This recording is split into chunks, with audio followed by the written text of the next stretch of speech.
derecho procesal regula los procedimientos judiciales en materia penal, estableciendo las reglas para la investigación, enjuiciamiento y sanción de los delitos. Los procesos en el sistema penal acusatorio se clasifican en función del tipo de procedimientos y la etapa en la que se encuentren.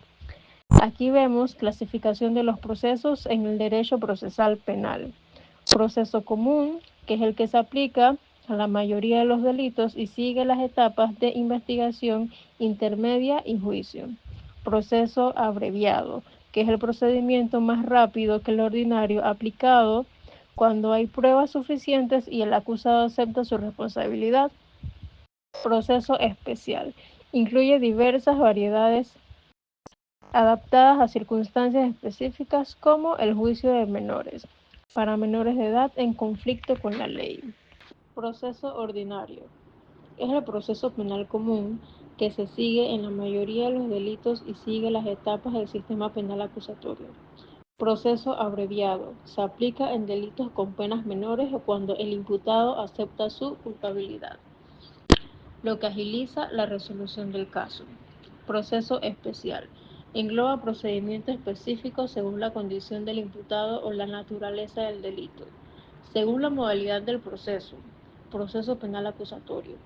Es el sistema actualmente vigente en Panamá, basado en la oralidad y la división de funciones entre el Ministerio Público, el órgano judicial y la defensa. Proceso mixto o inquisitivo, anterior sistema.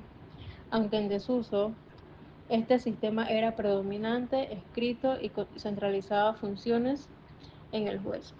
Cuando el imputado no se presenta y hay justificación legal para seguir el proceso. Proceso de extradición, cuando se solicita la entrega de un acusado a otro país. Según la etapa procesal, está la fase de investigación, que es la etapa inicial, dirigida por el Ministerio Público. Busca la recolección de pruebas. Está la fase intermedia. Se dedica si el caso va a juicio o si se archiva. La unidad fundamental del proceso se refiere a la naturaleza integral y común que todos los procesos judiciales comparten, independientemente de su materia o tipo. Esta unidad se analiza desde dos perspectivas, una unidad interna y otra unidad externa. La unidad interna del proceso se relaciona con el fenómeno unitario que representa cada proceso por sí mismo.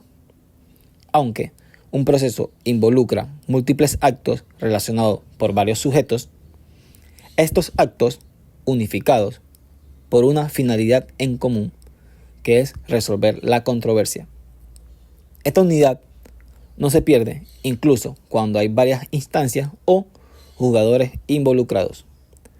En la unidad externa se refiere a la unicidad de los procesos en general.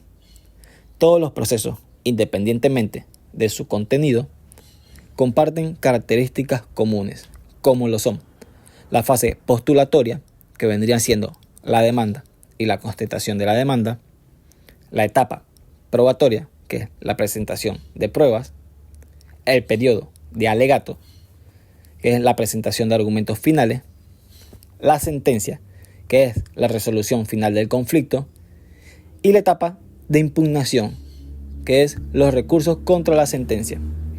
De esta forma, también tenemos una serie de criterios que sostienen la unidad del proceso como lo son: el contenido, que es todo proceso es un litigio; la finalidad, que busca resolver la controversia planteada; la estructura triangular, que son los órganos jurisdiccional y las partes contendientes; la organización judicial, que es la estructura jerarquizada; la división en etapas, que son las fases procesales comunes; y el principio de impugnación, que son las resoluciones revisables por un órgano superior.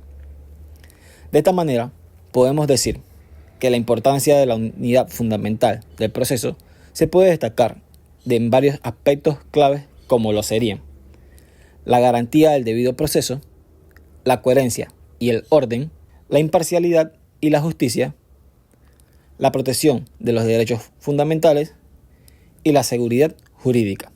De esta forma, analizamos que la unidad fundamental del proceso es esencial para que el procedimiento judicial sea ordenado, transparente, respetuoso de los derechos de las partes, asegurando que se cumplan con todos los principios del derecho y la justicia.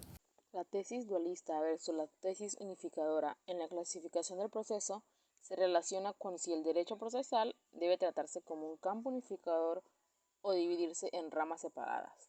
La tesis dualista, también conocida como tesis separatista, sugiere que el derecho procesal penal debe separarse del derecho procesal civil, mientras que la tesis unificadora aboga por una unidad esencial del derecho procesal. La tesis dualista, esta posición mantiene que existen diferencias fundamentales entre el proceso civil y el proceso penal, lo que justifica mantenerlos separados, teóricamente. Los defensores de esta tesis creen que la diferencia en el objeto de la causa penal, el poder decisorio, limitando las partes y el género de la necesidad de la causa penal, hacen que las unificadoras sean inaceptables. Algunos autores acusan a los órganos procesales civiles de intentar atraer la acción penal mediante la uniformidad del derecho procesal, mientras que la tesis unitaria es una posición que aboga por una unidad esencial del derecho procesal, y los partidarios creen que los puntos fundamentales del ordenamiento procesal son comunes a ambos tipos del proceso, lo que lleva al reconocimiento de la legitimidad de una teoría general del proceso. Los criterios que permiten sostener la unidad fundamental del proceso son el contenido de todo proceso en un litigio.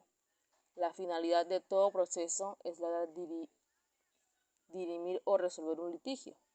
Todo proceso presenta una estructura triangular en cuyo vértice superior está el órgano jurisdiccional y en los inferiores se encuentran las partes en contienda.